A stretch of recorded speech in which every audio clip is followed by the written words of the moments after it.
Kas kontoriinimene saab G4S vetelpäästjana hakkama? Esimene väljakutse, varustuse tundmine. Missioon, mida sellega tehakse? Elustamist. Aga nimetus? See on kuskil tagakuklas mul. See on ambumask. Seda kasutatakse väikese laste elustamiseks. Mis see on?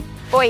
Mille jaoks? Uppuva inimese päästmiseks. Õige. Mis see on? Mingisugune veekindel couch, saad telefoni sisse panna. Õige vastus. Veekindel kott, sinna paneme raadiosaatja ja siis lähme paadiga sõitma. Teiseks midagi keerukamat, inimese elustamine. Mida sa tead elustamise kohta? See võib minna hästi või väga halvasti. Sa seda tempot tead ka? Stay alive, stay alive. See on õige. Tead, kui sügaval peab vajutama? Kõvasti, aga mitte liiga kõvasti. Umbes 6-7 sentimeetrit. Teine kolmandik ehk siis umbes siin, nibude vahel ja siis siin peab vajutama. Ja aeg läks. Võib natukene kiiremini. Parem oleks, et ellu jääks. Kindlasti. Ja aeg on ka. Väga hea. Tubli töö. Kolmas väljakutse.